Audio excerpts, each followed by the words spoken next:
नमस्कार, मी भाऊसाहेब आजबे.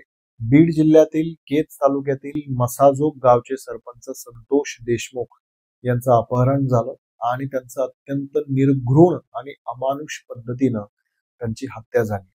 या प्रकरणामध्ये जे दोषी आहेत त्यातल्या 2-3 लोकांना पोलिसांनी अटक केलेली आहे. परंतु याच्यातला जो मास्टर माइंड आहे, ज्याच्या सांगण्यावरून हे सगळं घडलेलं आहे, त्याला मात्र अद्याप अटक झालेली नाही. आणि हा मास्टर माइंड नेमका कोण आहे याची माहिती मुख्यमंत्री आणि ज्यांच्याकडे गृह खात्याचा कारभार आहे त्या देवेंद्र फडणवीसांना निश्चितपणे आहे. ती त्यांना कशी आहे यासाठी या हत्या प्रकरणाचा जो घटनाक्रम आहे तो एक घटनाक्रम आपण बघूया. तर आवादा नावाची जी पवन ऊर्जा क्षेत्रामध्ये काम करणारी कंपनी आहे त्या कंपनीच्या प्रकल्पाचं जे कार्यालय आहे ते मसाजो या गावामध्ये होतं. तर आवादा कंपनीच्या 2 अधिकाऱ्यांकडे 2 कोटी रुपयांची खंडणी मागितली गेली. ही खंडणी कोणी मागितली? तर या अधिकाऱ्यांनी जो FIR दिलाय त्याच्यामध्ये त्यांनी नाव घेतलंय वाल्मिक कराड या व्यक्तीचं. हे वाल्मिक कराड कोण आहे? तर धनंजय मुंडे यांचं पान ज्यांच्याशिवाय हलत नाही असं वर्णन पंकजा मुंडे यांनी ज्या व्यक्तीचं केलं होतं ती व्यक्ती म्हणजे वाल्मिक कराड. तर वाल्मिक कराड यांचा कार्यकर्ता घुले हा त्या आवादा कंपनीच्या मसाजोग या गावातील कार्यालयामध्ये फॉलो घेण्यासाठी गेला. आणि फॉलो काय होता की खंडणी द्या किंवा काम बंद करा. तर कार्यालयात पोहोचल्यानंतर कार्यालयाचा जो सिक्युरिटी गार्ड आहे जो त्या गावातलाच होता आणि जो दलित समाजाचा होता त्यानं त्यांना आत जाऊ दिलं नाही. तेव्हा ह्या घुले नावाच्या वाल्मिक कराड यांच्या कार्यकर्त्यानं त्या सिक्युरिटी गार्डला मारहाण करण्यास सुरुवात केली. तो सगळा गोंधळ बघून त्या गावातील काही लोक त्याच्यामध्ये सरपंच संतोष देशमुख होते ते त्या ठिकाणी पोहोचले आणि मग थोडीशी बाचाबाची झाली. थोड्या हलकी स्वरूपाची जी हाणामारी आहे ती देखील झाली. आणि मग हे संतोष देशमुख तो सिक्युरिटी गार्ड आणि कंपनीचे अधिकारी हे 3 स्वतंत्र FIR दाखल करण्यासाठी पोलीस स्टेशनला पोहोचले.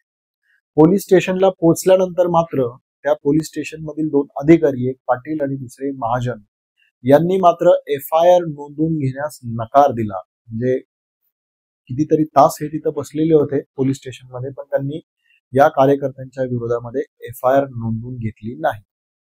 इथेच पहिला प्रश्न निर्माण होतो की हे जे 2 अधिकारी आहेत त्यांनी FIR का नोंदवून घेतली नाही? त्यांच्यावरती नेमका कोणाचा दबाव होता? कोणी फोन केल्यामुळे त्यांनी ही FIR नोंदवून घेण्यास नकार दिला? हा पहिला आणि कळीचा प्रश्न आहे.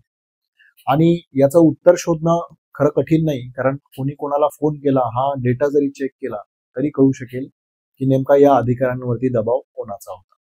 तर पोलिसांनी जर FIR नोंदवून घेतली असती तर कदाचित संतोष देशमुख यांचा जीव वाचला असता. कारण एकतर हे जे कार्यकर्ते आहेत त्यांना अटक झाली असती किंवा अटकेच्या भीतीनं ते फरार झाले असते. परंतु पोलिसांनी यात त्या मास्टर माइंडच्या सांगण्यावरून या गुन्हेगारांना वाचवलं आणि त्याच्यामुळे दुसऱ्याच दिवशी ही जी लोक आहेत घुले आणि इतर जे कार्यकर्ते आहेत त्यांनी सरपंच संतोष देशमुख यांचं अपहरण केलं. हे अपहरण करत असताना संतोष देशमुख यांच्या बरोबर जी नातेवाईक व्यक्ती त्यांच्या बरोबर होती ती तातडीनं पोलीस स्टेशनमध्ये पोहोचली.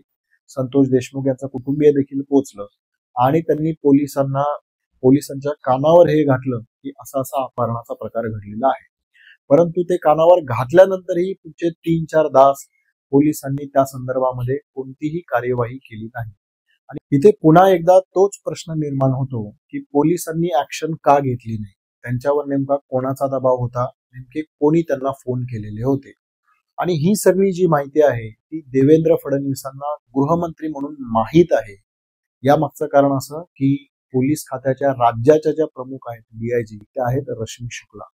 या त्याच रश्मी शुक्ला आहेत ज्या विरोधकांच्या फोन टॅपिंगसाठी चर्चेत आलेल्या होत्या. म्हणजे महाविकास आघाडी सरकारच्या काळामध्ये त्यांच्यावरती कारवाई करण्याची प्रक्रिया देखील सुरू करण्यात आलेली होती, परंतु केंद्र सरकारनं त्यांना वाचवलं. तर संतोष देशमुख यांची हत्या झाल्यानंतर पुढच्या काही तासांमध्येच रश्मी शुक्ला यांच्यापर्यंत नेमका कोणी कोणाला फोन केला, पोलीस अधिकाऱ्यांवरती नेमका कुणी दबाव आणला, यासाठीचे जे कॉल रेकॉर्ड्स जो पुरावा आहे तो सगळा डेटा त्यांच्या पुढे गेलेला असणार आहे आणि तो त्यांनी गृहमंत्री म्हणून देवेंद्र फडणवीस यांच्या समोरही ठेवलेला असणार आहे. त्यामुळे संतोष देशमुख यांच्या हत्येचा मुख्य सूत्रधार मास्टर माइंड कोण आहे हे देवेंद्र फडणवीस यांना निश्चित माहित आहे. प्रश्न एवढाच आहे की देवेंद्र फडणवीस या मास्टर माइंडला वाचवणार की त्याला जेरबंद करणार.